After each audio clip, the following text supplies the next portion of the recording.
All right, welcome everybody to ATW Live Monday. I'm Matt Taibbi. And I'm Walter Kern. What's going on, Walter?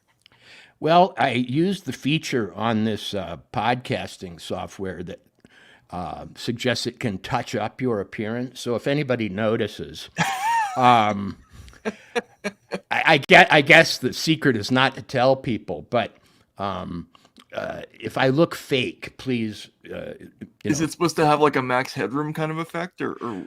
Well, I pushed moderate. There's a there's a selection. You can have very light touch up, moderate, or makeover practically, and I touched moderate, which is the real key to my personality, I guess.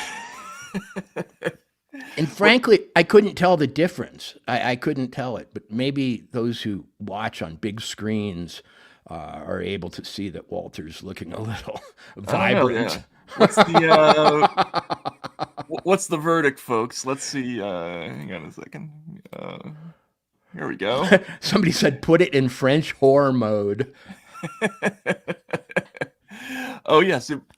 By the way, can you use the tool? Can you click on the comments now? I'm looking at them. He says I'm in. Somebody just said I'm in a very warm, woody room, and that is very true. Well, click on it. Put it up on the screen. Put what on the screen? The comment. Just click on it. That will do it. Let's see here. You look more tanned. That didn't work. Soft lighting. Do I have to click on the little red box in order to just... No, you just hit the whole... Well, we'll work on it maybe the next time, yeah. Walter looks more tan, healthier. But that might be natural. Shame on Walter, Mike Pence's mother. Drink a fifth. What our audience refuses to remember about me is that I don't drink. I don't touch a drop. Somebody was like, you're already 4 sheets. And yet I am always accused in real life of being drunk constantly. Walter, you never appear drunk to me. I have to say that I've never once gotten the impression. I taught an expensive creative writing seminar once, something that happens annually, and I was never invited back to it. And it came to me through a little bird that my students accused me of teaching it while drunk. Really? Yeah.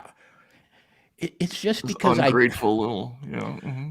They don't understand the sort of beat poet side of Walter. Right? Kern, yeah, exactly. Know? They're not in touch with the freewheeling, high on life, 60s Walter Kern. Exactly. But I have been out in the sun, and I am healthier than I have been on past podcasts because I'm a little less stressed. I don't know. Oh, okay. Yeah. Well, that's good. That's good. It's good to know. All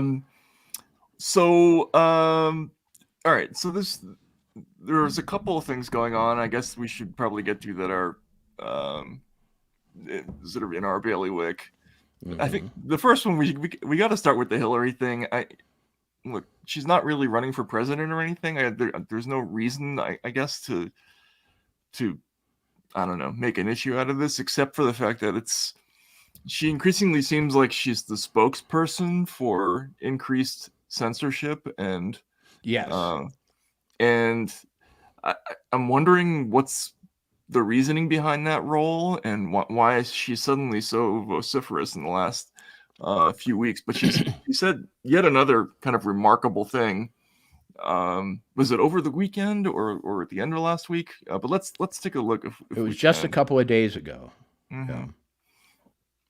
Yeah. Let's see if we can get the video down here. Yeah, here we go. This is with Smirkanish. Yeah. I was happy to you cite the work of Robert Putnam. Bowling alone made an impact on me. The discussion of social capital of the sort that I'm sure the Rodhams enjoyed in Park Ridge, right? Participation, belonging, volunteerism that is so missing today. You cite Jonathan Haidt, you cite Jean Twenge. Here's what disappoints me, and it's not about you, Madam Secretary. I'm shocked that no person, no Republican, no Democrat is championing this issue. The social science is so clear. The political science is so clear. Our fabric is frayed as a nation. Our kids are disconnected. Too much time behind closed doors on devices and not enough time replicating the experience of their parents and grandparents. So what do we do about it? What do we do about it for your grandkids? Well, Michael, there are people who are championing it, but it's been a long and difficult road to get anything done. Actually, we can look at the state of California, the state of New York. I think some other states have also taken action, but we need national action. And sadly, our Congress has been dysfunctional when it comes to addressing these threats to our children. So you're absolutely right. This should be at the top of every legislative political agenda. So she's going to take this question about children and she's going to turn it to the other thing. In my view, repealing something called Section 230, which gave platforms on the internet immunity because they were thought to be just pass-throughs, that they shouldn't be judged for the content that is posted. But we now know that that was an overly simple view, that if the platforms, whether it's Facebook or Twitter X or Instagram or TikTok, whatever they are, if they don't moderate and monitor the content, we lose total control. And it's not just the social and psychological effects, it's real harm. It's, child porn and threats of violence, things that are terribly dangerous. So I couldn't agree with you more. We need to remove the immunity from liability, and we need to have so many thoughts. You see, the more enigmatic and apparently causeless a phenomena is, the more theories I have about it. Okay, let's hear it, Walter. Number one, child porn.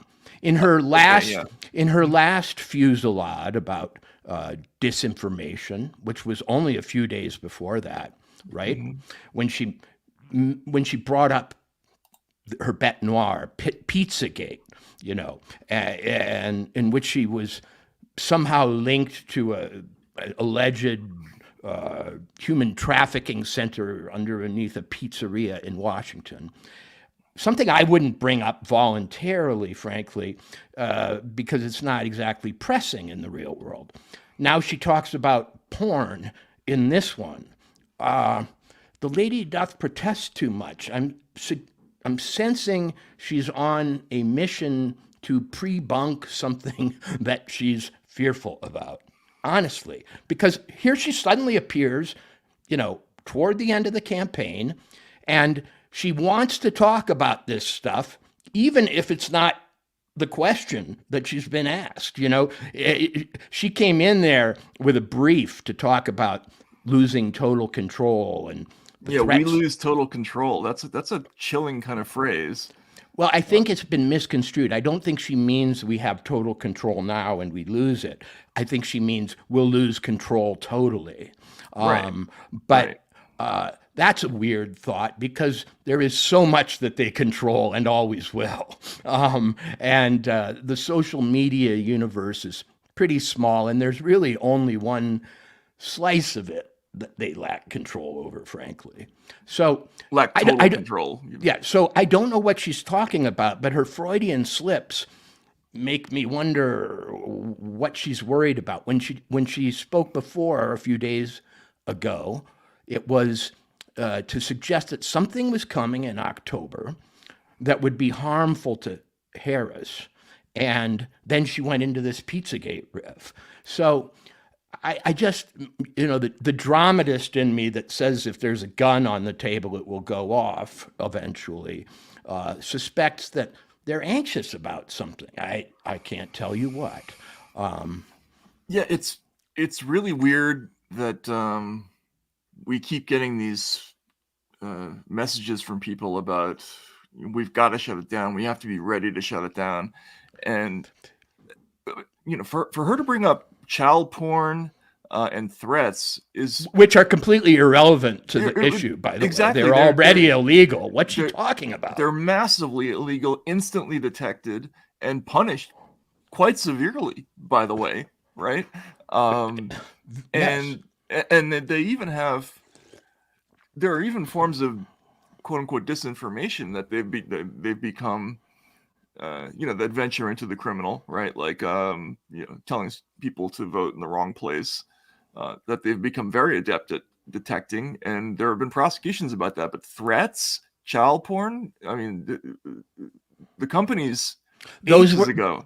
Those were not the first instances of disinformation that come to mind when a former Secretary of State is making a case against it. Right. It usually has to do with Russia. It usually has to do with, international affairs or COVID or something like that, or sometimes the defamation of a particular politician. But my sense is she wanted to bring it up, but she didn't want to be too specific about her fears, so she just threw in the all-purpose child porn, which no one could object to. While my suspicion is the apprehensions are more specific. And I gotta say, this is beneath me as a commentator, but I like to go low. I was talking to some young people the other day who were fascinated with the P. Diddy situation. Mm-hmm. And they told me, and one is involved with the music industry, that there is apparently a video of a popular singer being raped that is about to hit the internet, and that it's causing a lot of stress in the industry. Now, that may or may not be true, and it may be a rumor, but there does seem to be some reservoir of damaging stuff around that P. Diddy thing. Could it be, a lot of the music industry is devoted to supporting the Democratic Party, and, could it be damaging? She forces you to guess. And the urgency of this, having to repeat an interview that she gave already, 3 days, 4 days later, as a kind of warning, suggests they want almost a kill switch. She talks about Section 130, but that's not even relevant to what she's saying either, in a way. Yeah, I mean, that's the threat they hold over the heads of the companies. But exactly, that's what it was. It was a you got a nice social media company here. Remember, you and shame America. of something happened to it. Yeah, that Section 230 sword of Damocles might be coming. And just to underscore how ridiculous the idea that there's a child porn problem. I mean, these companies had to, a long time ago, come up with very advanced technology for making sure that never happened Right. on their platforms, right? So Facebook, you might remember a long time ago, Facebook actually zapped the famous running girl photo, the Vietnamese running girl, Mm-hmm. because She the was computer, naked. yeah, she's a naked underage person, right? And so Facebook basically removed one of the iconic pieces of photojournalism ever, because they have, one of their primary concerns was making sure stuff like that never appears on the platforms. And so it's just not an issue. It's like one of these things that we learned in the Twitter files when we looked at it, is that a lot of their internal controls work very, very well. Like even the stuff with the like foreign interference stuff. One of the reasons why Twitter didn't have a lot to say when the Senate kind of called up to ask about Russian bots and stuff like that, it's like, we're already really good at isolating that stuff, so they don't get anywhere. Like when they pop up, we corral them. So, well, Matt, to your point though, she's talking about X. She's talking about Twitter. She's not talking. That was a message sent to Elon Musk at a time when Elon has decided to become more than prominent in the Trump campaign. Right? Right. I think it was a mob threat. Hey, you're jumping up and down with your stomach showing behind Trump and Butler. I think this interview happened before that, but by then I think it was known that he would appear. And I think this was just an arrow fired over Musk's head. If we win, you're toast. Right. Yeah. I mean, no soup, no Section 230 soup for you, I think is what the message is going to be. But could they repeat? They couldn't repeal it for one company No, and then not the others. No, but I guess I'm not sure how it would work, but there's lots of things that can do to make life individually unpleasant for Twitter. So, but the other thing is that that she uses, That was the and basis for one of my most popular tweets of all time the other day. yeah, I said, who is this we that she discusses or that she uses? And why does she assume, first of all, that the interviewer feels himself a part of it, And right. and is she talking about the government? Well, she's not a member of the government at the moment. So she's not an official. John Kerry used that same we, another non-official but former Secretary of State, It's a major block in our efforts or something like that. Yeah. It was very distinctive in that talk he gave at the World Economic Forum. So I really genuinely want to know who they're talking about. Do they mean our class, the all good thinking people who actually deserve to rule this country? I mean, in other words, how can the American population be a threat to itself? Right. It can only be a threat to some specific group. And she belongs to it, feels a right to speak for it, is very confident that when she speaks of it, thinking people will agree that it has the right to control. I mean, we will lose to what in the world is she talking about? That's why we have conspiracy theories in this country, because they say things like that and you go, is that the big club George Carlin was talking about? Well, no, I think it's a psychological thing where they're trying to get you to identify.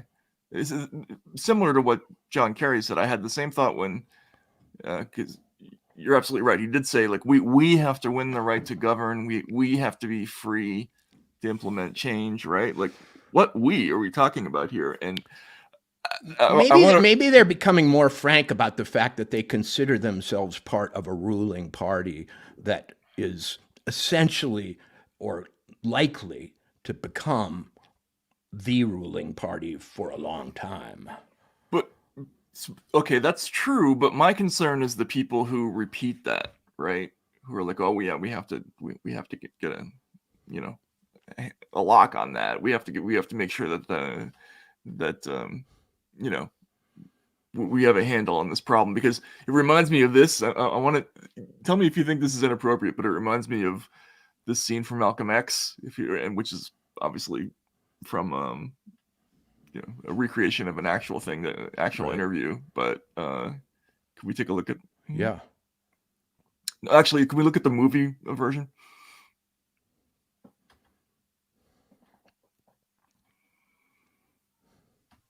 And this type of thinking, and to understand this type of man, you must understand that historically there were two types of slaves: the house Negro and the field Negro. Now, the house Negro, he lived in the house next to his master in the big house, either in the basement or up in the attic. He dressed pretty good. He ate pretty good, what the master left him. He loved his master. I say he loved his master better than the master loved himself. If the master said, we got a nice house here, he said, yeah, boss, we got a nice house here. Master's house caught on fire, the house Negro would be the one who'd run to put the blaze out. If the master got sick, he said, what's the matter, boss? We sick? We sick. You see, this is the thinking of the house Negro. Now, if another... Anyway, okay. I'm not... Let's run... I feel like, it's trending towards inappropriate to use that comparison, but I do think what happens is people, they adopt... They're trying to get you to think, oh yeah, we need to worry about that.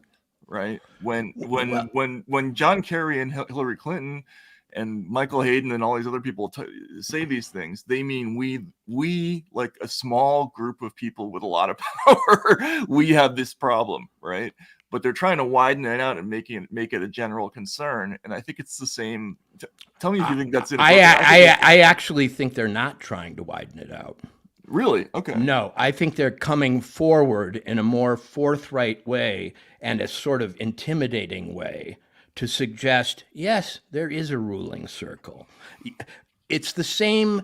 it's the same as saying our democracy over and over, though that was a bit more inclusive. Supposedly it meant all of our democracy. But, it too was a paradox, because how can our democracy be threatened by someone taking 51% of the vote in our democracy? In other words, Right. How can a democracy damage itself with democratic processes? That was all a little paradoxical. But this, to me, feels like a frank admission that there is a mob. There is a 7 families, there is a 300, there is a whatever, there is a deep state. I mean, the deep state has been less and less shy. When the New York Times says, "Of course there is, and it's great." That's a move toward coming out of the closet as the shadow rulers, not even the shadow rulers anymore. So I think they're just pretty much owning it and, trying to make a virtue of it somehow, or at least. I guess so, yeah. I mean, maybe you're supposed to admire it or something, or be afraid of it, or I don't know. Matt, as she suggested, what do we know about this week? At this point in time, it has a lot of control. And if it loses that control, it will be a bad thing. Why? Because, and I don't think it was wrong to put up the Malcolm X clip, because there is something a little plantation-like about that rhetoric, to a little proprietary. It is a little big house, because these are unelected people, no longer in office, who aren't running for anything at the moment, neither Kerry nor her, and yet they're talking as though they have a possession of some form in the United States. Right.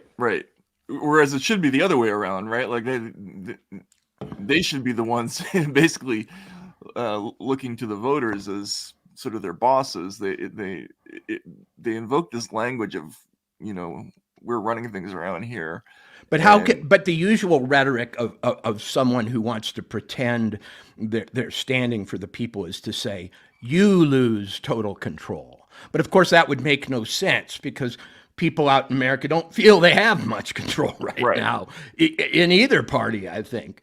So in some way, it had a colonial governor feel. It sort of referred to, I think, all good thinking people who are stakeholders. Yeah. I mean, they're increasingly sort of coming out with this language. I mean, the Kerry thing was so shocking, but AOC also said something kind of similar. Tim Walz has said it. Yeah.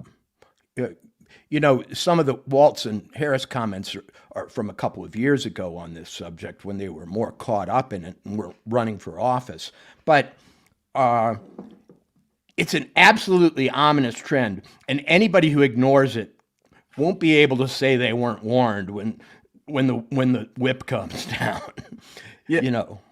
Yeah, I mean, I increasingly think that after the election, almost no matter what happens, well, maybe not no matter what happens, but there's almost certainly going to be some kind of new program for dealing with the internet in America.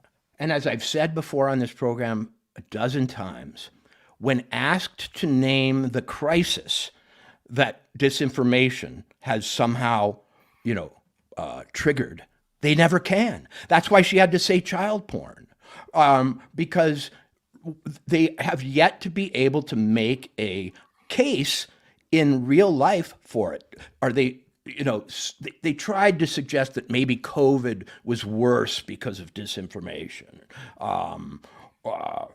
But the reason Hillary's out there, and the reason that she's the poster woman for this, is that she is held to be the great victim of disinformation, meaning WikiLeaks, which wasn't disinformation. Right, I know. People always, it's always so frustrating that we have to come back to remind people that stuff was true.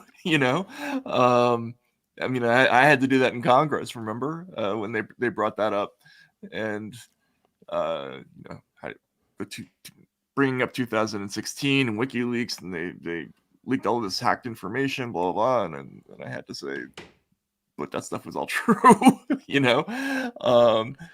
I'm growing pretty philosophical on the subject of disinformation, because I have to give a talk about it in a few weeks. And the thesis of my talk is that it's a good thing. I won't go into my reasoning, but I do believe it in a serious way. I believe that not only does it provoke critical thinking and require discernment, but if disinformation was filtered from the top, people would then sort of lose their immune systems eventually for puzzling out what's true and false. They would become completely dependent on on the word from the hierarchy. And even if that hierarchy were totally trustworthy, there would come a point at which it would be irresistible to tell one lie to people who no longer even have the private ability to think critically. And it would be the nuclear lie that would, that could end everything. Absolutely. And, it's like farming out. It's like if you decided, I'll trade my immune system for a set of pills. Every time a new bug comes through, I'll get the pill. Well, what if you can't get the pill one time? Or what if one time it doesn't work and you've got no immune system? And so I think disinformation is probably something that's healthy for us ultimately, and also kind of fun because humans love puzzles and we love figuring out what's the truth. I mean, and we love crazy shit too. That's one of the things that was great about the internet originally.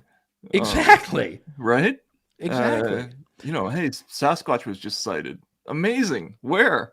And then every once in a while, if you're one of us and you pretend to know something on, the internet, you get fooled by disinformation or just a prank or a hoax, and you get caught and you're embarrassed and you are resolved not to do it again. And so you become even more discriminating. And I think I think this has made America more discriminating. I think we were rather childlike people in the time of network television, and we've gotten a lot more sophisticated as a result of a more sort of a state of nature on the internet. But they're trying to bring us back to that other state of being, right? Right. And this is like a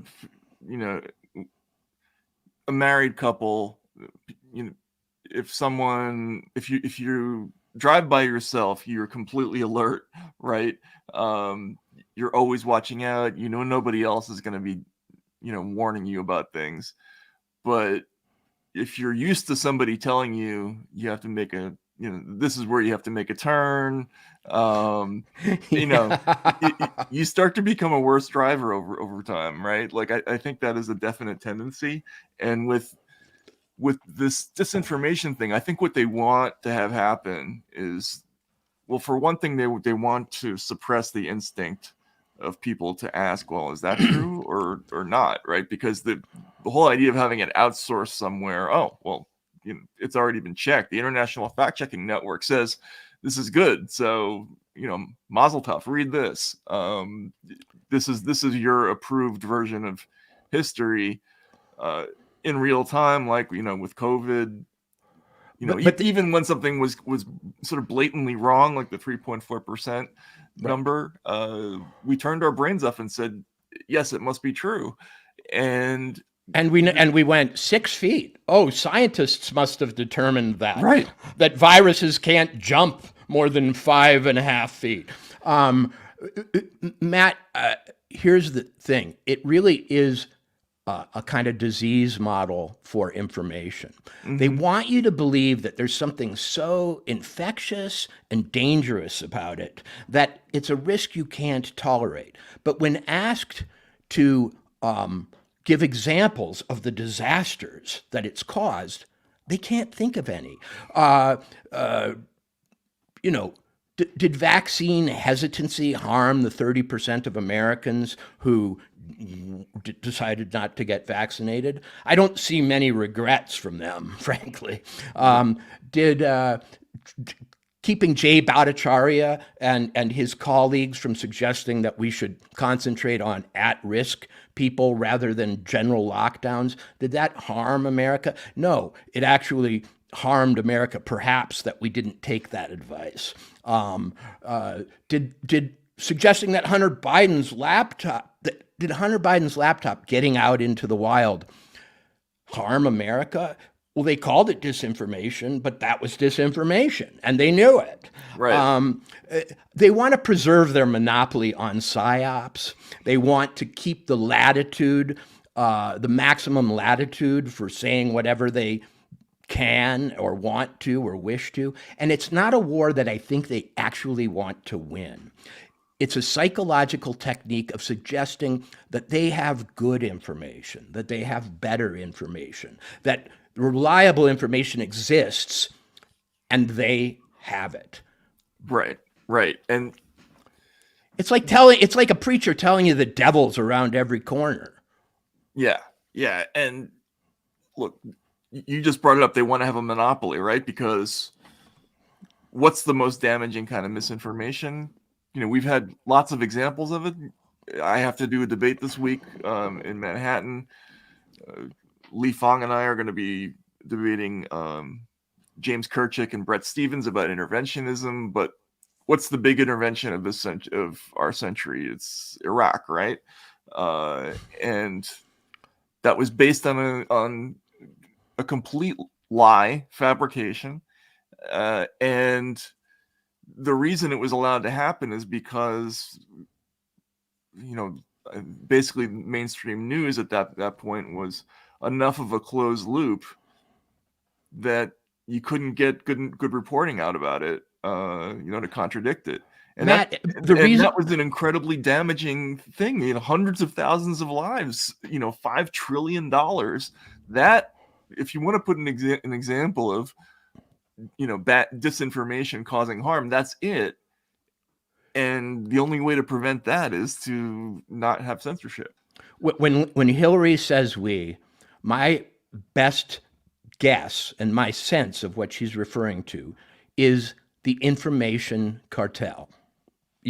And that's why she expects assent from a cable news host. She's saying, she's saying we who, I launched this metaphor maybe a year ago, but fiat information. They print it up, and then they loan it to us, and it goes first to the big cable networks and the New York Times, and then it filters down.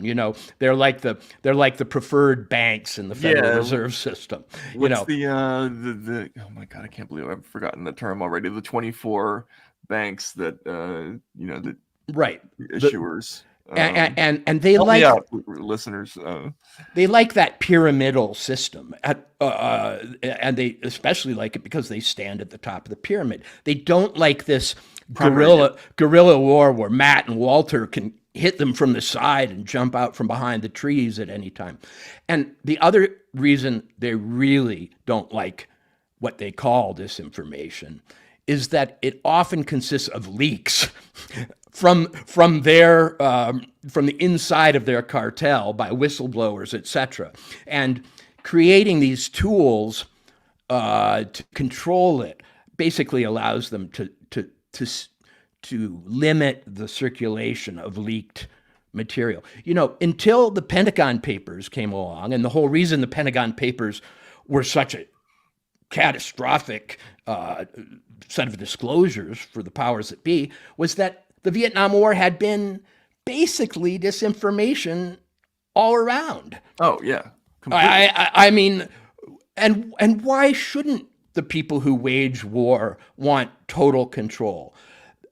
They're not ever really suggesting that the enemy of that disinformation is the enemy of the truth. They're just suggesting it's the enemy of them.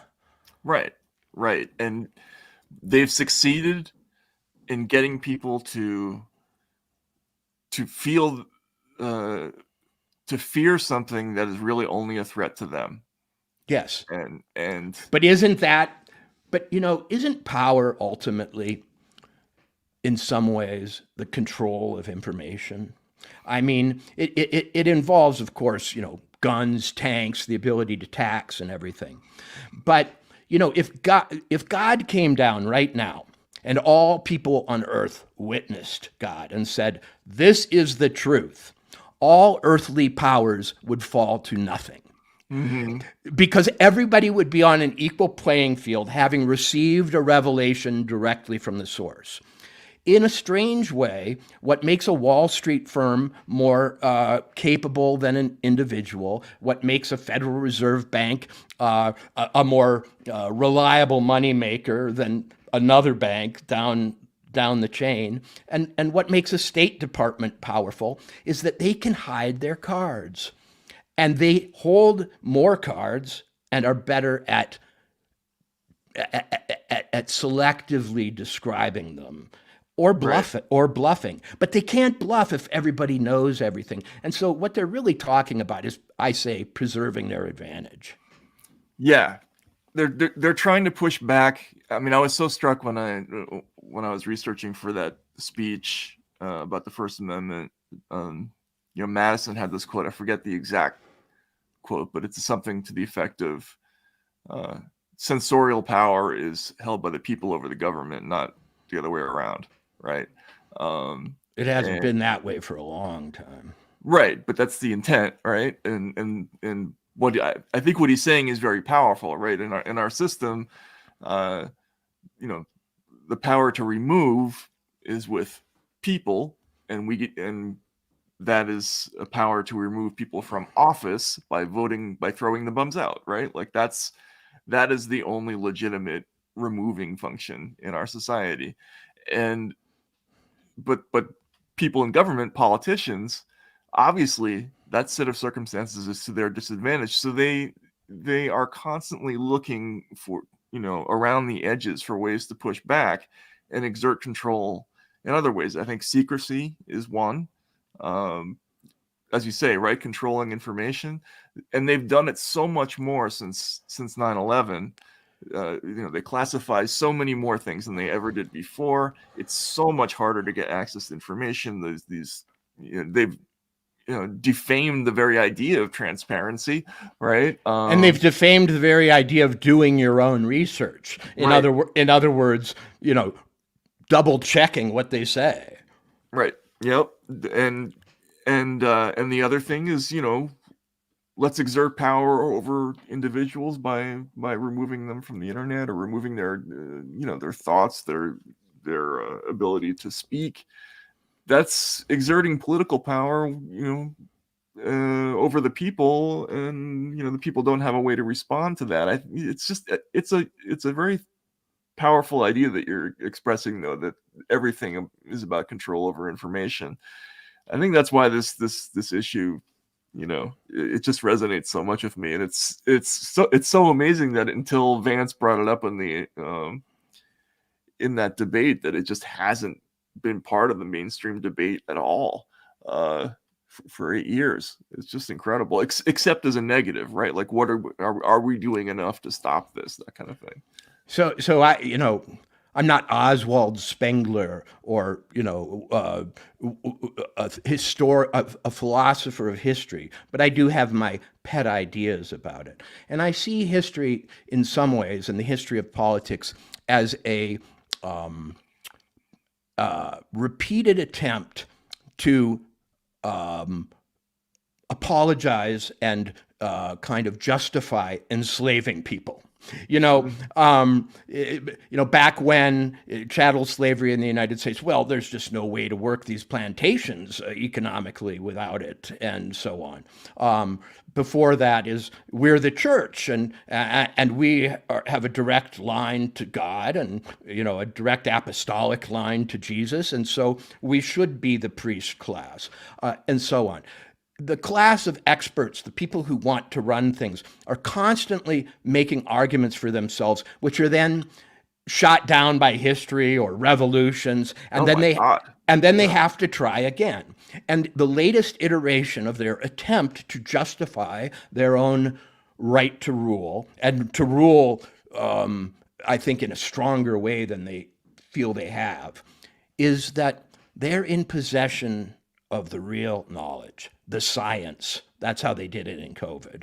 And it's actually dangerous and inefficient for us not to immediately take their orders, that we don't have time, and we actually don't have the ability. And the great journalist Walter Lippmann articulated this back in the 1920s when he said, since the individual cannot be competent in all things, he said, there is no such thing as the omnicompetent individual. We must have a government of experts, and an expert class, which basically persuades, bullies, intimidates, and just, has its way with people who aren't capable of knowing all the things that it's important to know. And this is a kind of information age, internet age version of that. You just don't have the ability to find out what's good for you when this virus breaks out, or you need us to sort that out for you, right? And it's so frustrating. I mean, it's so central to the whole political debate right now. This sort of cult of the managerial expert, right? Which goes back to, it started to become a much bigger thing in the 40s and 50s, and then you had Camelot, right? The best and the brightest, and people like who am I thinking of? The General Motors guy who came in to McNamara. Yeah, McNamara, right? And we're going to do things with efficiency, and we're the experts, but as the Pentagon Papers reveals, they're insane, right? Like they are experts, and they do have managerial competence, but their moral vision is completely lost, right? They don't have the individual common sense of an ordinary person, which is what's required, right? And that's what scares me so much about this era, is this idea we're going away from allowing the judgments of just the instincts of ordinary people. I mean, in preparing for this debate this week, the idea that we even have to respond to the question, is it a good idea to let the United States be the world policeman, right? When the evidence of what that has wrought over the last 80 years is just so astonishingly massive. I mean, we're talking about hundreds of thousands of civilians in multiple hotspots in the world that have been killed by just straight up incompetence and stupidity and misreading situations and backing wrong horses and all that sort of thing. And yet they've still managed to convince people that we need to listen to their judgment, and when they decide we have to go to war somewhere or support some conflict, that we have to back them on it. It's just crazy, I think. Matt, it is crazy, and it's worthy of a Heller novel, because the more they fail, the more trust they demand. The more they err and get things wrong, the more faith they require. And people buy it. You know what? Back when we had won most of our recent wars, people were actually more skeptical of the powers that be than they are now, after an almost unbroken string of debacles. Right? Yeah. So is that covered under the concept of cognitive dissonance, that as people are disappointed, their desire to not be disappointed increases, and thus cognitive dissonance came out of a study of a cult that predicted the end of the world, and these sociologists embedded themselves in it, and they hypothesized that if the people were disappointed by the end of the world prediction, when the world didn't end, instead of abandoning the cult, they would double down on their belief in it, because they couldn't let go of the investment they'd made in these people. Right. It was too terrifying. And I think the more these people fail, in a weird way, the more terrified we are that they actually can't do anything. If we really woke up to the fact that, like, they just have wars and they lose them and they don't know anything, and maybe they're evil or they're corrupt or they're incompetent and this is going nowhere, America isn't prepared for that. And so as an almost psychological defense mechanism, it's going, yeah, maybe if we just have more faith. Right. Yeah. Just one more time. Yeah. Let's just believe it. It's just easier psychologically. Tolstoy described this exact thing, and maybe we should read this story, do this story sometime, even though it's kind of long. The Kreutzer Sonata. Sure. It's one of the great ones of all time, right? It's about how sex is bad. Well, it's one of the most misogynist stories of all time, but in kind of an amusing way.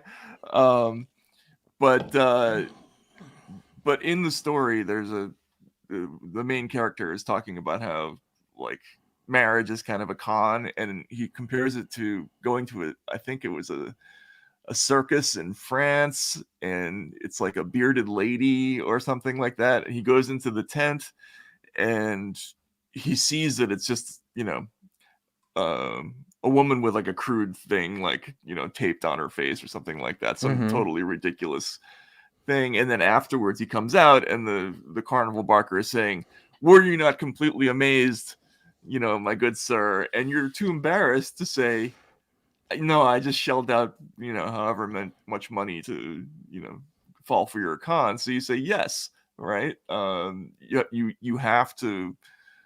The shame and the embarrassment becomes part of the this deception itself, right? It starts to become why people believe it, and I think you're right. I think that has to be part of what's going on with our belief in the national security state, because they fucked up so much, and nothing else explains it. And you would think that their original critics, so-called liberals, right? Though that's kind of wrong, because McNamara would have considered himself a liberal, and all those people who ran the Vietnam War were doing it, in the name of liberal democracy versus communism. So liberals are a more conservative group than we give them credit for in some ways. But the people who opposed the war and now are like, the CIA said it, how dare you challenge them? Look at, he's questioning the FBI, etc. How did these people become fans after their worst predictions about these quagmires have all come true? Right? It's because they grew up and became part of the interlocking institutional structure of America. And to give up on it at a time when everything is consolidating, when companies are getting bigger, when fewer and fewer people work for themselves, when, I remember going on Bill Maher once, and there was a CNN journalist, I can't remember her name, and she was married to somebody in the government who was a spokesperson. And she came after the show to me and said something like, "We have to do something." I don't know what it was about, George Bush, or we have to do something. Yeah. And I was like, you think I'm part of that? You don't realize I'm one of the last, there was a Walter, oh God, the guy who was always in Jack Lemmon, Walter Matthau movie, right. The last of the independents. He was a detective or something. Right. Like, you're talking to one of the last of the independents. But I think this institutional lattice has decided that it can't fail. It mustn't fail. And there are so many people who take their living from it now that for it to fail would be a catastrophe. Yeah, absolutely. It's so funny that happened to you. A very similar thing. I had a dust up with Tony Snow. Remember him? Oh, yeah. He was a Bush spokesperson or a national security person? Bush spokesperson. Yeah. And on Bill Maher, we had an argument about the Iraq War. and I think I like genuinely lost my temper on the air, which is never a good it idea. happened on the air. Yeah, but then afterwards, he came and he was like trying to dab me up and everything, and be like, we should have coffee sometime or something like that in Washington, and I completely flipped out. I'm like, I'm not your friend. What do you think this is? You know, that's not a. But that's how their brains work. Is that you know, we all made it to the show, so we're all, I guess, on some level. I just like that. when that happens, it happens all the time. It happens less now that we're doing this podcast, but you know, back when I was just, you know, guy who wrote for the New Republic and Harper's and so on, everyone assumed if I was in the room, if I was at the party, I agreed with everyone at the party, that somehow a screening had been done, or I wouldn't want to be there if I didn't. And so, you know, it would be like being with racists who assume everybody else is a racist, you know, except they were, you know, institutionalists, I guess, who assumed everybody else was. And it was often shocking because they would defend whatever the institutional power of the moment was, even if they didn't quite belong to it, just because they hoped to belong to it someday. But they didn't want to question its legitimacy or its, you know, authority. Yeah, and then I think that's more endemic now than it used to be. You think about the reverence that people feel for agencies like the CIA, whereas, you know, probably in the late 70s, early 80s, you know, our conception of even the military back then was like Meatballs, right? Or Stripes, right? That's the movie I'm thinking of, you know, where it's just, you know, John Larroquette, and they're building, you know, basically armed RVs to go across the Iron Curtain. They're completely ridiculous people.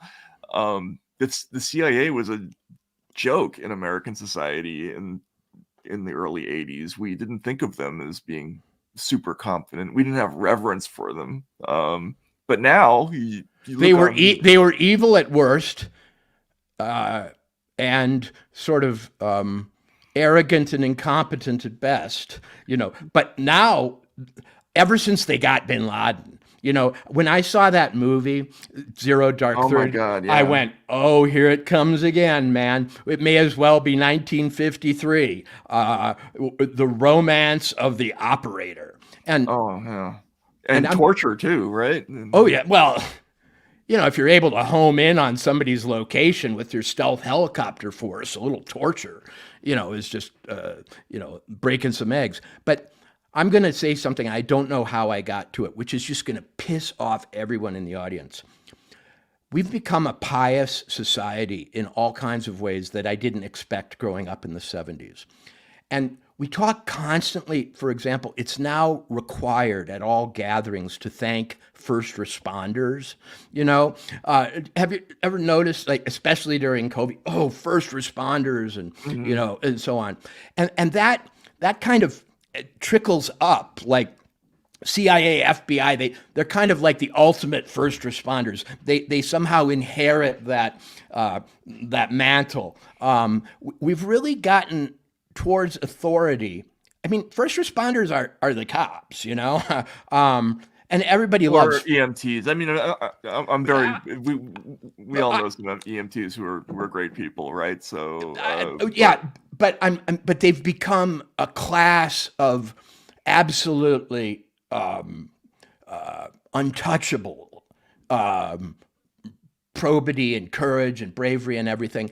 And I mean, we used to have shows like, you know, Reno 911, right?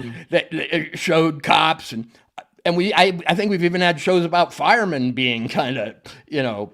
Oh yeah, what was the one with Dennis Leary? That one. Well, that one was. It was kind of heroic and it kind of had it both ways. Yeah, it kind of had it both ways. Yeah. But it's sort of like the new. It's just the new piety, and it extends all the way up to these people who have.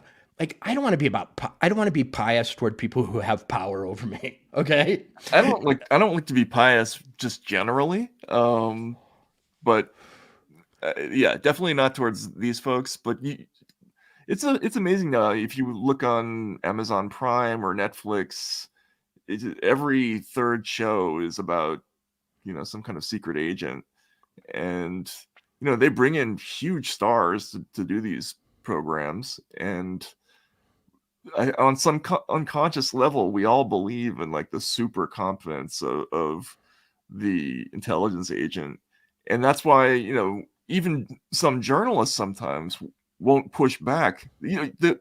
You'll bring up to them, hey, we're being fired so that they can make way for professional liars in our business. And you'll hear people in the business say things like, yeah, but they really know something. They know stuff. Well, no, they have sources, but they're professional liars. Like their training is exactly opposite to ours. But their job is not to tell you the truth unless you have absolutely cornered them. Right, exactly. They would be fired if they were just telling you the truth on a voluntary basis because, they're a good guy and you're a good guy. They got to have a reason, and usually a negative reason, like somebody's going to be embarrassed. But you suggest something that I think is true too. There is an incentive for journalists and the media to celebrate these people, because in a world of secrecy and overclassification and a million people with secret clearances and so on, they're your only sources. I know. So you're always polishing their belly, hoping they'll tell you something. Yeah, there's a lot of apple polishing going on. I mean, and that's why all those interviews that take on the same tone as that Smirconish thing, where it's like, "Yes, Madam Secretary," it's this sort of, I don't know, what's the word I'm looking for? It's not grasping, but I feel bad for Michael. Michael's not that bad, but he didn't used to be. Yeah. Yeah. But everybody has been convinced by the Trump emergency that they need to abandon irreverence, abandon skepticism, and just, grab the dick next to them and start stroking. That's so terrible. Oh man. Well, let's see what's going on MSNBC. Man. Catch the toss here. Are they still in commercial break? They are. Were we supposed to, according to earlier conversation, talk about Ukraine or Israel tonight? I think we were going to, but I'm still a little bit confused about what's going on, frankly. Like, how close we are to a full-blown ground war breaking out all over the region. I mean, right. So it's very interesting. You'd think that the war on disinformation, if they really believed in it, would be best fought by telling us the truth. Right. That's the part they apparently don't think of. Does not the truth have power? But the fact that you and I, overly informed people, journalists, when we have to try to figure out Ukraine or what's going more Ukraine than Israel. We get a little. There's more coming. There's more coming out of the Israel story. There's a lot more coming out. But when we try to figure out Ukraine, it's like, you got 2 weeks. Well, then you can maybe come back and say something informed after you've scanned a zillion Telegram channels and figured out which ones are real and which one. I mean. Yeah, no, the scarcity of information now, you get this hopeless feeling as a media consumer. I feel that about a lot of ordinary American political stories, but anything that has to do with foreign policy now just feels hopeless to me, unless you're actually there. Right now, something is happening in America that I never thought would happen. We've had a hurricane. It was well over a week ago. A terrible sort of set of floods that issued from it. And we still are arguing about, are people really dying in large numbers? Oh my God, that whole thing. Was the destruction great? It's become a complete battle of editorials over the thing, infused with a lot of TikTok videos of indeterminate authenticity, and various people who claim to be there, but it is the nature of Appalachia that you know only what's going on in your valley, especially when the roads are closed. Right. So even the people there don't know what's going on. They didn't send enough top-line reporters there in the beginning, and now they're just fighting over the impression that it will make and how it's being talked about. And we have still no real consensus about the facts. I know. And that's a much greater threat than disinformation. Absolutely. All right, here's to get out and vote. And if you live in any of the states you see on the screen, your voter registration deadline is today. So folks on the East Coast, if you're in one of those states, that means you still have 3 more hours. If you're farther out west, you have more time. And if you haven't done so already, scan the QR code on your screen and go to nbcnews.com/plan your vote to learn how to make sure your voice is heard this November. What do you think about the title of the show, Inside with Jen Psaki? Hey, Rachel. Awful. Wrap it up with a public service announcement of the best and most practical kind. It's so important. Well East Coasters, Thanks, you got 3 more Seriously. hours if you're one of those states. Yes, exactly. It's not close of business, it's end of the day. Okay, That's close your eyes. exactly. Which one is the former White House You got a few more. spokesperson? Have a great show. And thank you. Thanks to at home as well for joining us this hour. So the date, October 7th, was previously only on my calendar for one reason, which is that it is Vladimir Putin's birthday. What is this new meme they're launching? Congratulations. But now, for me and for you and for everybody, the date October 7th is its own unforgettable, indelible thing. The same way that 9/11 is an unforgettable, indelible date for us forever now, too. Don't forget January 6th. On October 7th, Israel lost 1,200 people in the Hamas attack. October 7th, 2023, 1 year ago today. I forget, what was her take on this in the beginning? Sort of You never know where she's going. That's her given the specialty relative now. Size of the population of our two countries. An attack of that size in our country, that would have been the equivalent of us losing more than 35,000 people. We lost 3,000 Americans on 9/11. They lost, relative to their population, the equivalent of 35,000 people on October 7th. And you know, they didn't lose. I don't like when they do that. That's like saying a murder in Norway is like 10 in America, or 200, like 200 people dying. By hand, one by one. That makes no fucking... Okay, I'm After sorry. 9/11, our country started wars in Afghanistan and then in Iraq. Those stretched out into America's longest ever wars. Those wars killed hundreds of thousands of people. After October 7th, Israel's year of war has spread from Gaza and the West Bank now into Lebanon. It has even started to include some significant military exchanges with Iran. In Gaza alone, the death toll from the past year is said to be roughly 42,000. And again, if you extrapolate in the same way, given the population of Gaza overall compared with ours, that would be the equivalent of us losing over 6 million people in a single year. The math thing is really More than confusing the to me. population of Missouri or Maryland or Wisconsin. But on it goes. And even today, there are still 97 Israeli hostages who are still thought to be held by Hamas. Today, for them, marks 1 year of their captivity. She's tacking back and forth. What's her point? But on it goes. Is she going to bring this back to a Trump thing? We have been watching all day today memorials and vigils and protests. Why waste the marking opportunity? 1 year since the October 7th Hamas attack and since $10 the start says of she the won't. ensuing war in Gaza. We've seen President Biden here in this country, also both of our presidential candidates in this country. Looking bad for that take bet, part Matt. In commemorative event. It's marking October 7th. Oddly, this anniversary today has also been a slightly unsettling reminder of one of the sort of unremarked upon oddities in this presidential contest. Here it comes. All major party presidential candidates for years now have been given intelligence briefings by U.S. intelligence agencies. Yep, she's doing it. They do that not just as a compliment. They do that so that She's doing it. candidates of major parties, people who have a real shot But at Trump getting has in, refused those they're briefed by the briefings. intelligence agencies during the campaign. I think Unbelievable. the thinking is they'll be better prepared for the transition, for taking power if they're ultimately elected, but also presumably so that they're aware of the implications of their statements as a presidential candidate while they Right. are running and campaigning.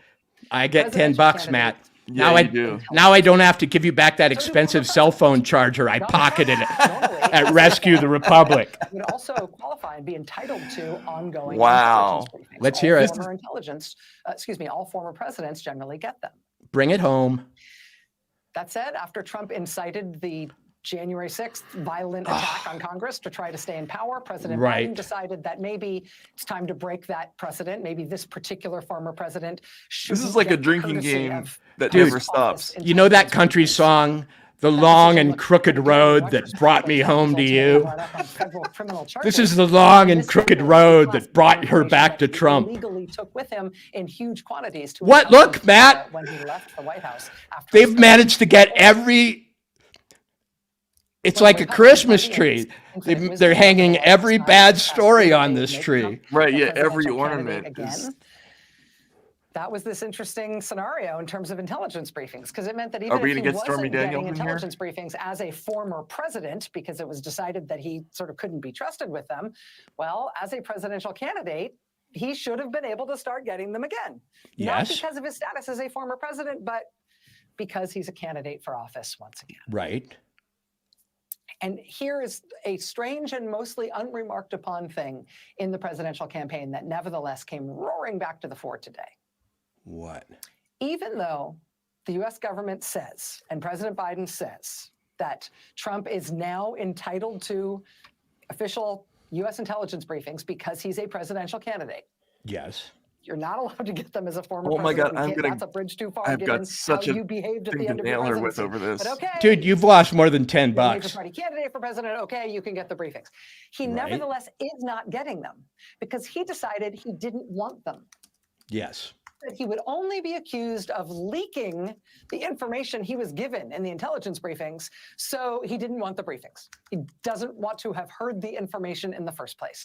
And he has since been refusing all intelligence briefings from the US intelligence community. But isn't that good? Do you want Hitler to know all our secrets? The anniversary of the October 7th attack. and Okay, Trump all right, is we can publicly let our declaring that Israel should launch Okay, Matt, really, if you yeah. look at only the... That was the- awesome. if That you was look like at the dunk contest, like that was a high flying 360 degree reverse rhetorical slam there. That was amazing. It was like Go ahead. It was like watching a pinball hit the top of the pinball board and going, "How I know it's going to get down to the bottom, but I don't know which buzzers it's going to ring on the way." You know, she got it to ring every buzzer. Jan 6, classified documents, da da da da. And then when it finally, hit the bottom, she topped it off by saying he refuses to get this secret information, which is a total contradiction of everything that she's just said. What, to get more secret information so he can leak it to Russia? To get more secret information so he can put it in boxes and have to get raided by the FBI? Why do you want him to have it? You've just turned your biggest criticism of him, that he's untrustworthy, into another big criticism of him, that, he doesn't have enough classified information. Well, but the crime is that he doesn't want to hear it. Right. We shouldn't be telling him, but he should want to hear it. Right. And here's the amazing, huge piece of information that she left out of that monologue. In 2016, when they did do the initial briefing of candidate Donald Trump, what did the FBI do? They sent an undercover agent to report on him as part of the Crossfire Hurricane probe, and while pretending to give him a briefing. Well, Matt, we're caught in this. So why would he be reluctant to go to a Secret Services briefing? I don't know. Maybe because they fucking spied on him the last time he did it. I'm sorry.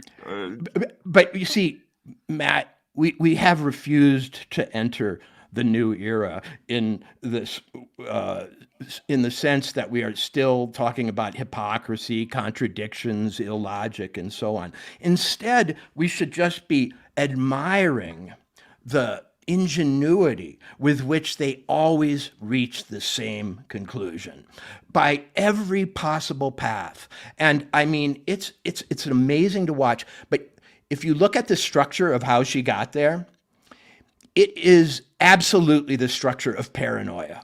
I mean, that is dot connecting par excellence in the most creative way. Most of the dots don't even connect. She just forces them together. You know what I mean? That's what they did in Russiagate, which was amazing. But this is the paradigm. Yeah. This is the new paranoia.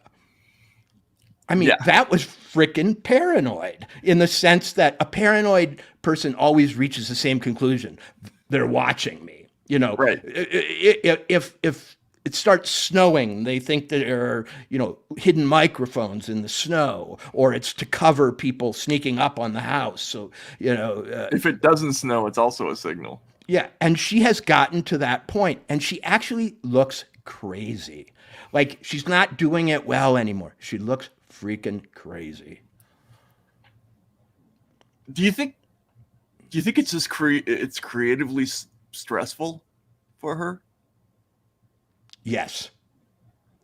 Though I wonder, I would think that at first, back when I first started watching Rachel Maddow or becoming aware of her, here was this Oxford-educated, glasses-wearing, short-haired woman who wasn't trying to be a bimbo like so many of the news people. And I thought, yeah, she's really got something to say. She's pretty bright, da-da-da-da. Now she has turned into some sort of monster of invective, of creative invective. And I can't imagine that it doesn't wear on her. I feel like there's a part of her that's just watching the clock saying, like, when I get to 100 million invested in securities, I'm the fuck out of here. You think the mind wanders during the monologues? I can see it wandering. I can see her preparing for the most outlandish leaps and going, I'm going to do this. Okay. Right. Yeah, I think I need to get out of securities. I need some more, maybe some commercial real estate, some REITs. But yeah, I think it's got to be stressful. Also, there's got to be a temptation to slip into, I could just say anything, and people would tell me it was fine. She could wander off in the middle of the monologue and just start going la di da di da di da di da, and nobody would say a thing, right? Well, to the extent that MSNBC is what it pretends to be, the channel for the master's degree and over, elite or something, they must, as viewers, be embarrassed to watch it even more than she is. Right. To do yes. It. And how they annul or sedate that, that sense that we're all going crazy together, and I don't want to do it. I don't know. I really don't. I really don't. Yeah, I mean, is going crazy fun? I can't remember. If you're a college English professor and you're watching that, you know what bullshit it is. You have to.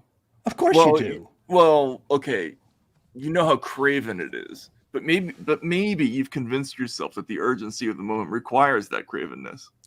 She could take a straighter line. You know what I mean? The reason that you bet me, the whole reason that you bet me $10 every time. was that when you saw the premise, you could not imagine how she would get there. But when I saw the premise, I merely saw Evel Knievel jumping the Grand Canyon rather than just a few semi trucks. Right. I was like, she's preparing to jump the Grand Canyon, and just because it's wide doesn't mean she ain't going to do it. I fall for that every time. I'm the worst gambler in the world, I have to say. Like I'm just so easily taken, and with this stuff, I just thought that was rhetorically impossible to get from that place to the other place. But I don't even remember where she started. What was it? It started. It had to do with October war. 7th, and it was solemn and trying to, I guess. And she used all the multipliers about casualties. Oh, and that whole thing. It was tragic. And you thought this is what you thought, Matt. I'm just reading your mind. You thought, in this solemn, tragic vein, how do you get to the venal Trump bashing at the end? In other words, it's like interrupting a funeral to have a fight with your wife. Right. But she did it. And that's why she gets the big money. Did you have to wear that today? Yeah, exactly. Like as Grandpa, after his fight with cancer, goes down into the ground and everybody's crying, you use it to say, "I'm right about the way you dress." Oh my God, it's unbelievable. It's like it's inerrant, I think is the word with this, right? Like no matter where they are, it actually has become an athletic event. It's like Evel Knievel. You go, okay, she just set up an emotional, rhetorical, and logical jump that no one can make. Right. Will she make it? And it's, since there are no real judges of whether she made it. Oh, she made it. Well, she did it. She did it. But if there were four Midwestern debate coaches sitting around scoring, the fluency and the logic of the argument, they would give it a 1 out of 10. Right. Well, yeah, but that's trifling, Walter. That's petty of you to put it that way. I mean, but in 1984. Even this wasn't. I'm starting to see the limitations of Orwell's dystopian vision. Because when they accused Emanuel Goldstein or the secret rebels of doing something, it was usually pretty straightforward. If everybody, if there's a shortage, they interrupted the supply lines. If there's any problem, they caused it. But they didn't go off onto these sort of florid fandangos in which they start with, the Victory Gin is especially acidic this month. And then they get all the way to Emanuel Goldstein pulling the strings. The florid fandangos. Oh my God, we might have to rename the show. The florid fandangos. It's way past. Orwell, for as great as he was, he his comic imagination. Actually, I think it was pretty solid. Actually, it was pretty solid. It was dark, but it was solid. Yeah, but this requires, But this requires a real athlete to get to this place. All O'Brien required of Winston Smith was that he assent to the statement that 2 + 2 = 5, right? Mm-hmm. That's a rather judicious and small adjustment compared to what Rachel wants from us. Yeah, she wants us to say 2 + 2 = 1,001,067.3. Right. 2 + 2 equals the holy roller fumble, or I don't know. It's something that's completely crazy in your head. Also, I wrecked mentally on the math in the beginning. Like that stuff is hard for me to process. That whole thing. Like, wait a minute, if this country is this big, that means it would actually be 35,000 people who died. What does that even mean? Like, they just throw that stuff out there like it's Well, not supposed to if be. somebody gets hit by a car in Norway and killed in a country of 8 million, and what we have 350, then that's like 400 people getting killed or no, wait, 100. Oh, you're dividing now. Well, in other words, it's like a terrorist attack. It's like a hurricane. Somebody getting hit by a car in Norway is like a major hurricane, like Katrina. You know what we have to do? We have to rewrite Grimm's fairy tales For the and just- president. for this stuff, and just change all the so like in the middle of each one, pivot to the Trump bashing. Right. Right. Let me see if I can find it. There should literally be like a kind of rhetorical competition in which they give you a topic. You know, there was a frost that killed all the oranges in South Florida, and you have to bring it back to Trump. Right. That's the challenge. Yeah. And that's actually an easy one. You know, the weather's become more unpredictable. Climate change isn't just warming. Yeah. You know, he denies it. Donald Trump denies it. Right. I'd like to. I mean, I'm gonna try this though. Like, you know, Rapunzel grew into the most beautiful child under the sun. When she was 12 years old, the enchantress shut her into a tower. Okay, and then how do we get to Trump from there? Sexism. Yeah. Let's see.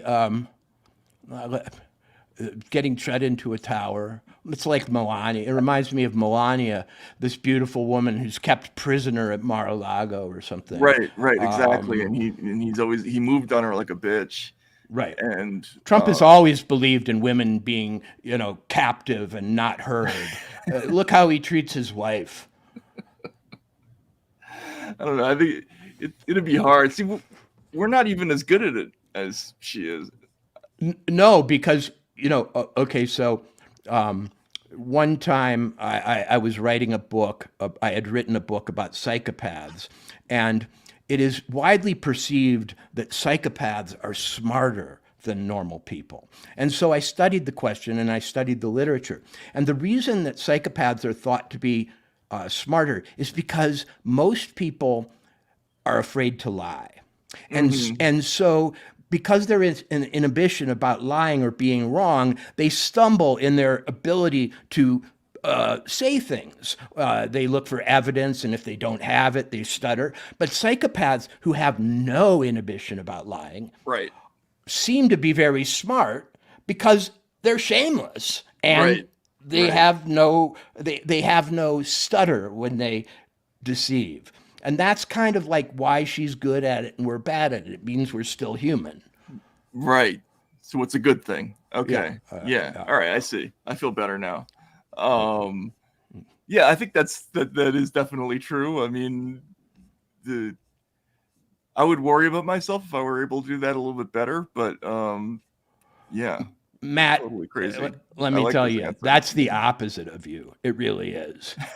No, I burst out into tics and convulsions every time I start. You don't have a fact. Yeah, exactly. It's a major problem. Yeah. But yeah, God, that stuff is amazing. It's just incredible. Well, we've only got a little bit more time. I did want to ask about one more thing. All the great comments are going by, Matt. You're not hitting the button enough. Oh, really? Okay. What did I miss? Hang on a second. Alex Soros just called Trump a racist regarding genes. You put it up. Yep. Let's see. What if we just hit him at If we just hit the comments at random, then the audience would be able to see how truly bizarre and offensive many of them are. No, they're. I mean, the audience can see them. Oh, they can? Yeah. They're talking to each other, and more than they're listening to us, I think, which is kind of amazing. but Rachel Trump claimed, hence. I like but the guy who said that Trump built the tower badly for Rapunzel. That's the correct answer. Right. Yeah. It's like all of his buildings. Yeah. He gouges people on rent and under delivers on amenities and. But I was going to say seriously, this is why there is a Donald Trump, because he has somehow triggered a level of mania and fantasy thinking in these people that has exposed them. Sometimes I think Trump goes at night, what ridiculous thing am I going to say tomorrow to create an immune response that will be worse ultimately than the comment I made? I can be completely confident. Oh, I say people are coming over with bad genes from south of the border. That's a day of bad publicity for me. And 2 weeks of insane aggression for them. Like he has them on a string. Oh yeah, no. You noticed that the first time I noticed that when he did the schlonged thing in 2016, and he talked about how Hillary got schlonged by Obama in the debate, and it was bad for him for like 18 hours, but then they overplayed it so much over the course of the next week and a half or so that eventually they did something that was like totally offensive in the other direction, and it redounded to his benefit actually, which is what happens with a lot of this stuff. But he just had one of these, so we might as well just put it up here. What's the latest? What's the latest? No. This is the one we were talking about before the show. So okay. Let's just take one quick look and we can.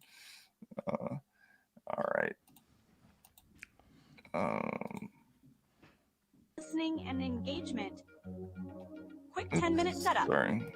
Get reports on use cases. Saturday returned to the site of the first assassination attempt against him. Now, during a rally in Butler, Pennsylvania, he and his allies accused Democrats of trying to kill him. Over the past 8 years, those who want to stop us from achieving this future have slandered me, impeached me, indicted me, tried to throw me off the ballot, and who knows, maybe even tried to kill me. I always say there's they didn't cut back an enemy from within, and there's an outside enemy. And if you're smart, the outside enemy is not going to be a problem. Russia, China, North Korea, we're not going to have a problem if you have a smart president. If you have not such a smart president, then it's a problem. But we have an enemy from within, which I think is much more dangerous than the outside enemy. First, they tried to silence him. When that didn't work, they tried to bankrupt him. When that didn't work, they tried to jail him. And with all the hatred they have spewed at President Trump, it was only a matter of time before somebody tried to kill him. And then, guys, they tried to kill him. They tried to kill him. Activity of un-American. Oh, really? Activity that you just saw. Right. Is stunning. That is un-American. How? They know they're lying. About what? Donald Trump knows that's a lie. What? He will tell you that the Secret Service, he thought, did the best job they could do. Right. The fact that J.D. Vance and Trump's family would out and out say what they said. This is the pearl clutching Olympics. The threat of violence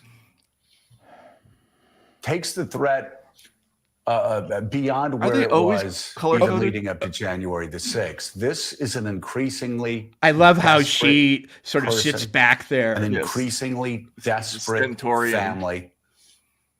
Yeah. Who's preparing for civil war. What? Just are. That's a bigger leap than Trump saying people are trying to kill him, Joe. To kill him. Democrats are trying to kill him. This is it. and the lies. She's going to do a line. Think about this. I think you have less evidence for your proposition, Joe, than he had for his. Not just on things this year, but even on policy. He'd just make up things, right, and just throw it out there. And I'd be shocked if the audience was really that stupid to believe the crazy lies that he was throwing out there. But he does it so much. It is the falsehood, the firehood of falsehood. What is she thinking? But they continue lying about 2020. Vance continues lying about 2020. We get Trump the idea, continues lying about 2020. Senators will not say on Sunday news shows that Donald Trump. All right. Okay, number one, were you not the very people who launched the concept of stochastic terrorism? Were you not the people who said that rhetoric inevitably results in action? And are you not the people who launched the rhetoric of an ultimate kind about this threat to democracy, this near Hitler, this wannabe authoritarian, this last politician who will take us to a Caesar-like post-Republican age? So you started it with the stochastic terrorism. Number two, were you not the people who, in an even more far-fetched way, suggested that Trump himself was his own would-be assassin by somehow unleashing demons into the stream of consciousness in America that came back to get him? The least creative of all these statements is for Trump to say that my sworn enemies, who've been yelling about me all the time, nonstop, are the people who wanted to kill me. Right, the ones who published editorials comparing me to Caesar and saying that we have to do anything we can to save the Republic. Yeah. Totally should he have done it? Well, why wouldn't he when he gets this kind of response? I mean, in other words, I would find it a fatal temptation to say things a little untoward if I knew I was going to drive my enemies insane every time and cause them to start blathering about civil war and so on. I mean, for Joe's saying that Trump isn't a mind reader or he doesn't know enough about, he isn't a psychic, so he should not say that his enemies might, and he did use a caveat. Remember, they acted like it was a completely unconditional accusation when it wasn't. He said just maybe or whatever he said. Just maybe. Just might have. They just might have. But in other words, how could you resist using your power to absolutely cause them to melt into civil war rhetoric? How does he know he's trying to start a civil war? By the same processes of psychic induction that Trump is using to imagine that the people who say he's Hitler maybe want to kill him? Maybe they're connected, And every time Joe says something like that, I just go, you mean that's what you want to do, Joe? That's what you hope? Right. Yeah. Because when you're acting scared of it, the acting is bad. You know what I mean? In other words, a guy who's really scared of a civil war doesn't schmaltz it up like he does. Yeah, they turned something that was kind of like a throwaway line. Well, look, I have two thoughts about this. Quick. So the first is just totally frivolous. Every time I watch them now, I think of that scene in Airplane where the wife is looking at the husband and saying, Jim never vomits at home. He never has 2 cups at home, right? Remember in Airplane, there's the nervous wife next to the husband. I have most of it memorized, but not that part. There's a scene where the stewardess comes by and she says coffee, and he says, yes, thanks, I will. And she says, and she thinks to herself, like a commercial in the 70s, Jim never drinks 2 cups at home. And then later when he's vomiting, she's like, Jim never vomits at home. Anyway, I want to have a Morning Joe where you can hear Mika's thoughts during while he's bloviating, because most of it is him talking, almost always, right? Wouldn't it be amazing if you could hear what she was saying, what she was thinking? Maybe she isn't. That's what I mean. It could be. It'd be so fascinating. It could just be like white noise. It could be he smells like turnips. I mean, who knows? Who knows what it would be? But it would be. I actually think that she's. No I think she's preventing herself from having thoughts, because she knows that she's on stage and she's like, "Don't think it. Don't think it. They might see it. Don't think it." Just she's doing what guys do when they don't want to have a premature whatever. Right. You know, exactly. like think of a cardboard box. You know, just think of an ugly cardboard box sitting in the mud. That's what she's doing. It takes discipline to do what she does, to look on supportively with steely, grim eyes and not betray your thoughts. Best not to have any. Yeah, that would be so funny though. Could you imagine if you could actually hear that? That would be so cool. No, in her memoir she'll say, you know, when she's turned against Joe, or maybe he's cheated on her and she decides to just tell the truth.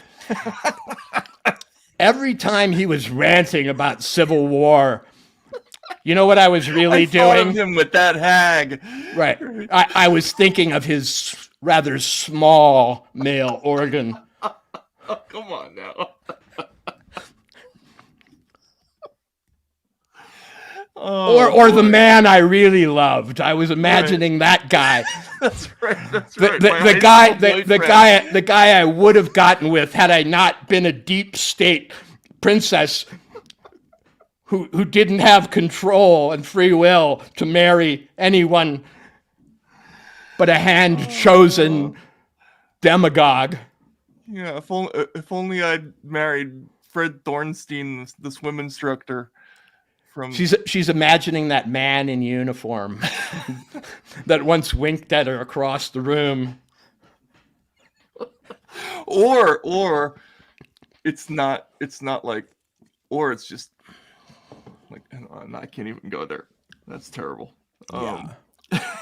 Well, that leads me to my next thought, which is when Trump does that, I'm still up in the air about whether it's conscious or whether it's like an instinct with him, because I have absolutely seen him think about it. The classic example is the one where the woman shouted Ted Cruz is a pussy, and he said, "Oh, that's terrible. I never want to hear you say that again. That's terrible." Right? And then you see him stop and think, should I say this out loud so it gets into the mic?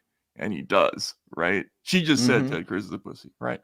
But then other times you see him and it seems really clear that it's just flowing straight from his head, that there's not like a thing, that's shaping the thoughts on the way out. It's just, it's like pouring out. So I don't know, when he does stuff like that, is that calculation or is it just on the spur of the moment? Like I actually can't tell when he does that stuff. Are you a jazz fan? Kind of, but I understand it. Right. I can listen to it. Okay, so in the great days of bebop in the 1950s, in the basement jazz clubs that Jack Kerouac went to, or James Baldwin, you had great people, Miles, Dizzy, etc. And they had a gift. They had a gift for improvising and playing off the melody and going, places that they could do on purpose. But they had another gift for recognizing when they were in the zone and taking off the internal censor and just flowing. And Trump can do both. He in other words, it's like a rocket launch. The first part is hard. The first part, involves labor and a lot of thrust. But once he gets up there and once he escapes, the pull of gravity, he knows when to just go. Just let it go. Yeah. Yeah, that is rocket thrusting right there, I think. And he's also learned, it's like martial arts. He's learned, every martial arts expert, has the wisdom of the art. They do all the classic moves, they've mastered them, but they also have the thing that they do, just they. And Trump knows that when he crosses a certain line, he never really is punished for it. In fact, it often becomes the thing. I mean, they're eating the cats, they're eating the dogs really worked out for him. Oh, yeah. Well, it did. Yes, I think so. Yeah. Yeah, you're probably right. He's leading as of today by a greater margin in these sort of probability projections than he has. He has more than made up for whatever edge she gained at that debate with her more temperate, smooth, feel-good approach.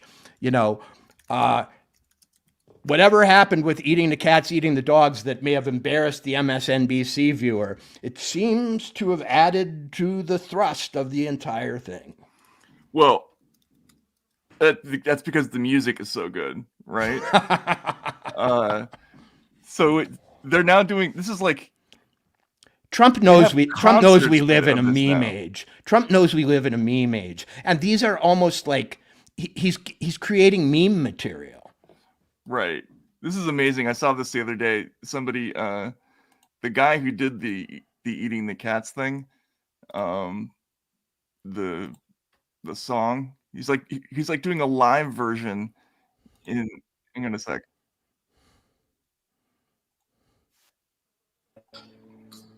They're eating the dogs. They're eating the cats. They're eating the pets of the people that. This is like in Germany or something. Yes, it is in Germany.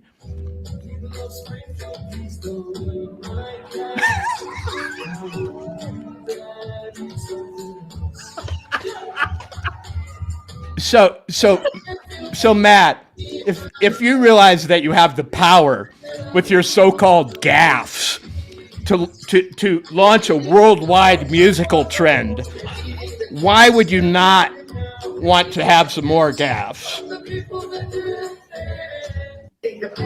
All right, sorry. I mean,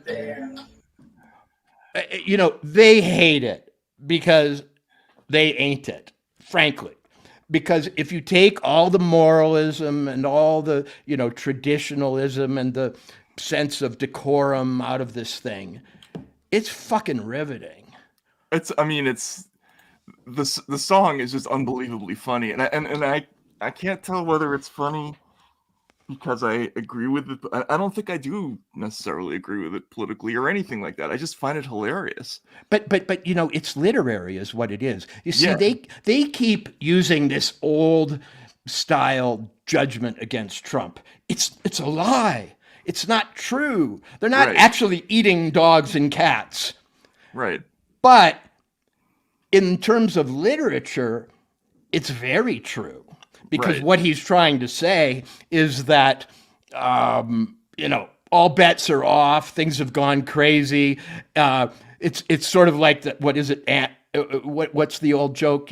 Cats and dogs are lying down with each other. Cats and dogs living together. What is it? That's another airplane reference, isn't it? Or Animal House, maybe. Animal House. Sorry. Yeah. And it represents the apocalypse, right? Right. So this was Trump actually joking about the apocalypse. They're eating the dogs. They're eating the cats. This is the ultimate symptom of social breakdown, which is his theme.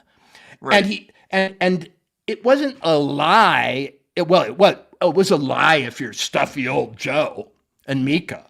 Right. But if you're if you probably a lie.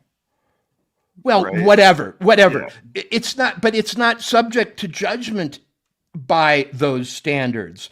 This is something. It's Lenny Bruce or Aesop or Joseph Heller or Kurt Vonnegut. I mean, he's like Vonnegut almost. You know what I mean? Or Jonathan Swift. No, they're not. I'm not saying they're eat the children. Right. Yeah. But I am saying why not be more, ruthless or something. Right. Right. So yeah, it's like it's like it's hyperbolic satire, basically. He's playing a different game. Yeah. And they're criticizing him according to the rules of the game, which they believe is all important. But America, or at least a segment of America, can't quite be as outraged as they are, because it knows secretly that if Joe could do it, he'd do it too. And he just tried with saying he's trying to start a civil war, and he failed. So that is the secret of the whole thing, right? It's the thunderous demand, absolute furious. You must not consider saying this. It is the wrongest thing ever said, and you cannot say it. And if you say it, you are an absolute moral evil. You've forfeited your humanity, blah blah, and that just creates in every person the desire to say the bad thing, right? And so now when you have a really skilled musician like that South African guy is, all you want to do is sing the song, right? Because it's forbidden, And so little is anymore. Right. Matt, Trump is our rock and roll, because it offends the same stiff-necked, stuffed up, stick up their ass people. Here's how there's an irony of that, because he's like, he came up under Roy Cohn and everything, but it's exactly. He went to military school while everybody else was smoking dope. Yeah. This is the guy who's never had a fucking drink, right? But okay, this is an analogy that our audience won't get if they're under a certain age, but I believe it's perfect. In the 1960s, in the early 60s, there was a movement among sort of upper class and thoughtful Americans called folk music, okay? And it involved using traditional instruments to sing old songs, folk songs. It also involved writing them. And one of its premier young practitioners was Bob Dylan, the young man, singing about Hattie Carroll and, this kind of thing. It may as well have been John Henry. But one day, Bob Dylan offended all the purists by bringing out an electric guitar and going, wah! And everybody went, oh my God, how can he do that? Well, they got used to it because he was Bob Dylan. But Joe and Mika remind me of the turtlenecked, pipe-smoking, purist folk music, Columbia English major who go, oh my God, he's using an electric instrument. Exactly. That's what makes the whole thing, right? That's what makes it you want to listen to it. It's remember the "We're Not Gonna Take It" video. Remember how they got the dad who's like, stop listening to that stuff, right. And then he turns into D. Snyder and he's like that. That's everybody's fantasy. They want to say the forbidden thing, right? This is but politics people are fucking squares, okay? Let's face it. They are, yeah, absolutely. And they go and they study things like international relations and and they run for office and they go to parties in Georgetown and everything. And then somebody comes along and says, there's an enemy within, from a stage in front. Dude, that guy was, what Joe forgets was that his actual audience at that thing was bigger than the audience for his fucking show. Oh my God, that's right. That's right. Yeah, when you have the power to pull what I've seen estimated as 100,000 people to a live event, you better give them a fucking show. Was it that big? Yes. Wow. I've seen him do 40. I've never seen that much. That's pretty amazing. But no, it's that condemnation. You're absolutely right. It's like the people who wouldn't put Elvis on because the lower half of his body on TV, right? And notice how Trump over the last, maybe he did this for a while, but over the last year, he's become kind of unembarrassed to compare himself to Elvis. Has he? Yeah, he's done it a few times. That's hilarious. And he kind of, you know what? He kind of reminds me of Elvis. He's portly. The fat Elvis? Well, he's got kind of the same hair. He's got, it's not dark, but it's somewhat styled the same. He kind of has gotten bigger and in a weird way more, I don't know, compelling as he's gotten rougher. In any case, what I'm saying is Trump may be ultimately, and this is a strange thing to say, an artist rather than a politician. In other words, like sometimes I go, he's not having these rallies so he can become president. He's having these rallies for the same reason the Who plays to Shea Stadium. Right, and that's probably why he won the first time, is because he wasn't trying, like he wasn't really trying to win, or at least that wasn't 100% clear that that's what he was trying to do. The urge was some other thing, and people tuned into it because of that. But yeah, people who know Hillary have told me that she really resents having to speak to large groups and be a kind of broad brush political person rather than, a State Department international relations intellectual. But Trump loves what he does. And I'm not sure even Harris really loves it. She's in pain, it looks like, a lot of the time, or sometimes maybe taking the edge off. And but this is a guy who loves getting up in frickin' Western Pennsylvania in front of people in truckers' caps and saying wild things that get applause and upset people. Yeah. No, he does get off, and I can't think of another politician who enjoyed crowds as much. Jesse Jackson, maybe, but that's only. But I don't know. Hitler, yeah. but that may be the one just comparison. But but Hitler rallies. He was more organized, Hitler. But Hitler wasn't funny. Okay. He was definitely not funny. And that's why Mel Brooks' version of Hitler was funny, because he was the most unfunny person in history. You know what's funny is that Stalin was really funny. And how do you know? Because all the biographies of him talk about all the things that he said. So they would have these late night parties. It's represented a little bit in the movie The Death of Stalin. But they would sit there at night, and for instance, when they would talk about people they had just arrested in the purges, and they would do impersonations of them groveling and stuff like that, like. And then he wrapped his arms around his ankles and he begged for his life, and it's like, but Stalin would bring people in, and he would play on the fact that people were so terrified. He would say things like, I hope you don't go home and pick out a revolver and shoot yourself, or that doesn't sound very funny. He was very funny, trust me. But in the darkest possible way. But Hitler had no sense of humor. So I think a lot of the resentment toward him and a lot of the, appalled reactions are, how dare a politician be funny? In other words, Obama, who's a wonderful, fluid speaker, when he tells a joke, you just you feel it coming. He gives you the look.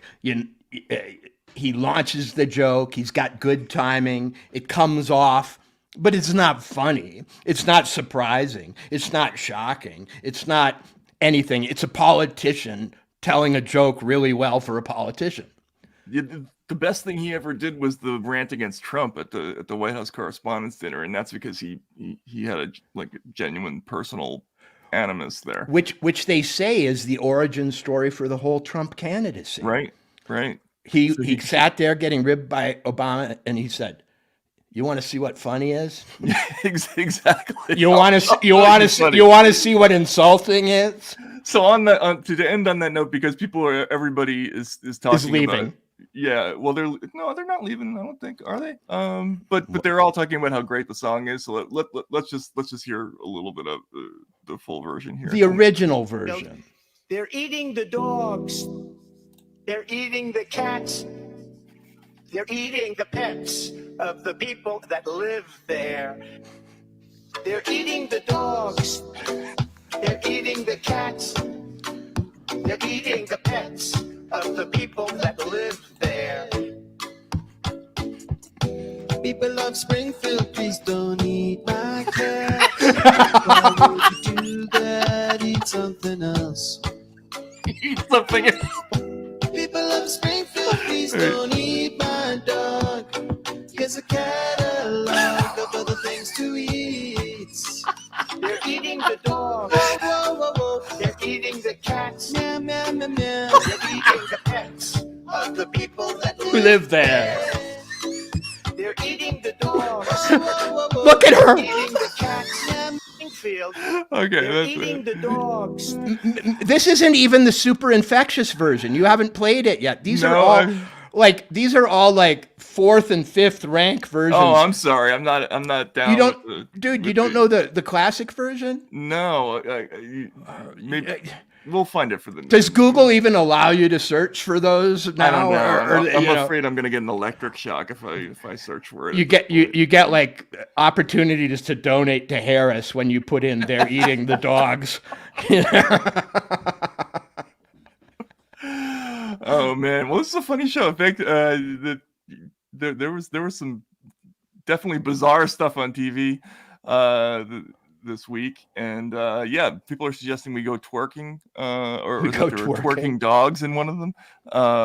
We got to go watch that. Okay, I gotta go watch that right now. Right. That was awesome, everybody. Thanks for hanging out. Kind of a slow night, but we had lots of people in here as usual, and Walter, that was fun. I'll see you again later this week. It's all because I've suffered rural isolation for 4 freaking days, and this is literally the first time I've gotten to speak. It was great. You were flowing. Yeah. Awesome. Okay. All right. Thanks, everybody. Take care.